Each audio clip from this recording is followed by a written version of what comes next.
About 3,000 years ago, the biblical Solomon, a king of Israel and son of King David, was renowned for his wisdom, power, and his personal fortune. Ancient sources tell King Solomon's wealth was one of the largest in the world. Galleys used to arrive off the coast of Palestine, loaded with fabulous treasures for this legendary king. Most precious to King Solomon was gold, and according to the Old Testament, King Solomon was in possession of tons of gold. His drinking cups were made of gold, and he had 300 golden shields. His great throne in Jerusalem was ivory overlaid with the best gold, and on steps leading up to it stood 12 golden lions facing 12 golden eagles. The walls of the temple he built to house the ark were adorned with it too. But where did all this wealth come from?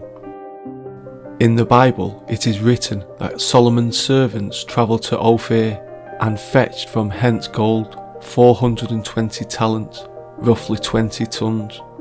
But that is where the clues stop and the trail goes cold.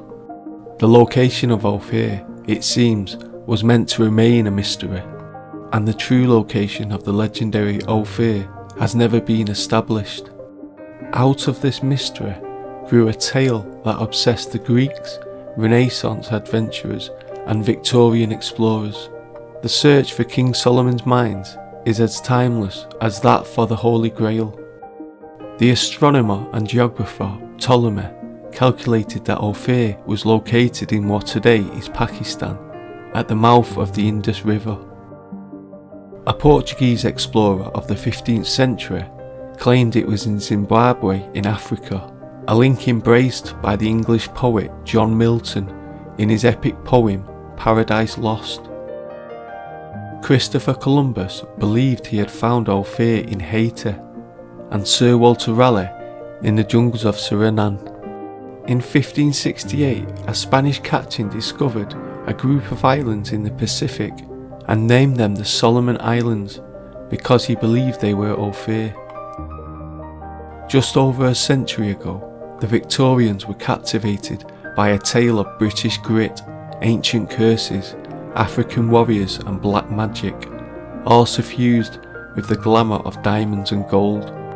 Despite all attempts, no one has been able to locate the mines of King Solomon, and the mysterious land of Ophir remain as elusive as ever. King Solomon's temple represents the temple of humanity, knowledge and improvement. It's the path to the divine in the tradition of Freemasonry.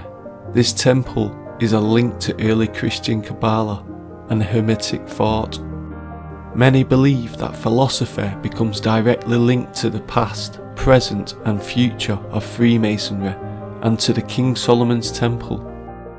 There is nothing left today of the once magnificent building because the Babylonians destroyed it completely in 586 BC. King Solomon was also in possession of a magical shamir that could cut through any stone. Did King Solomon have access to sophisticated ancient technology?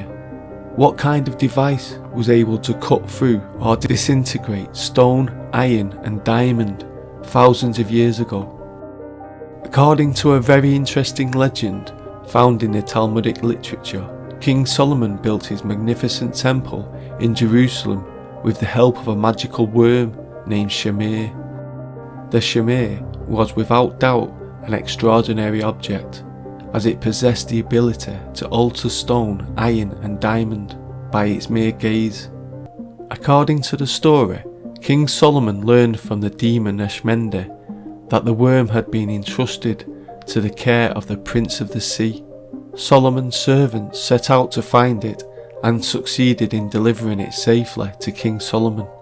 The most puzzling part of this story is that no one really knows what the shamir was. According to the legend, the material to be worked, whether stone, wood or metal, was affected by being shown to the shamir. Some scholars have suggested that the shamir was almost a living being. Other early sources describe it as a green stone. It is said that the shamir was always wrapped in wool and stored in a container made of lead. since any other vessel would burst and disintegrate under its gaze. Based on this description, some scholars have concluded that the chimere's true nature was radioactive, and that it was in fact a small sample of naturally occurring radioactive isotope, possibly radium.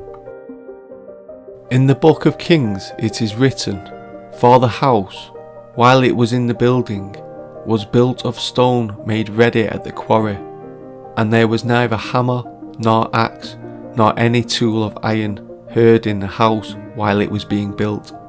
The Midrash tells us the stones moved on their own accord. They flew and rose up by themselves, setting themselves in the wall of the temple and erecting it. This sounds like ancient people mastered levitation. The shamir was said to have been either lost or had lost its potency by the time of the destruction of the first temple at the hands of Nebuchadnezzar in 586 BC. King Solomon also had in his possession a magnificent ancient flying airship. Ancient myths and legends of sacred texts tell of a number of historical figures who were in possession of flying chariots or flying airships, and one of them was King Solomon. King Solomon was, according to ancient scripts, not only a very wise man, but he also had access to remarkably high, sophisticated technology. As we mentioned, King Solomon possessed a stone known as the magical shamir, and this strange object could cut through any stone. King Solomon was considered a wise man, but he could also be very cruel. One example of this cruelness was his reasoning when he dealt with the settling of a maternity dispute between two women. His solution was to cut the child in half. The real mother prevented the execution by giving up her claim. We are left to wonder if Solomon would have done it. And the king said, "Bring me a sword." So a sword was brought before the king. And the king said, "Divide the living child in two, and give half to one and half to the other." In Kings 3:16, he built a place for Moloch. The cult of Moloch was associated with child sacrifice, and so he did for all his foreign wives, who burned incense and sacrificed to their gods. Kings 11:7. Ancient scriptures reveal that the great Hebrew king was the owner of a marvellous ancient airship. King Solomon would visit Makenda and his son by flying in a heavenly car. The king, and all who obeyed his word, flew on the wagon without pain and suffering, and without sweat or exhaustion, and travelled in one day a distance which took 3 months to traverse on foot.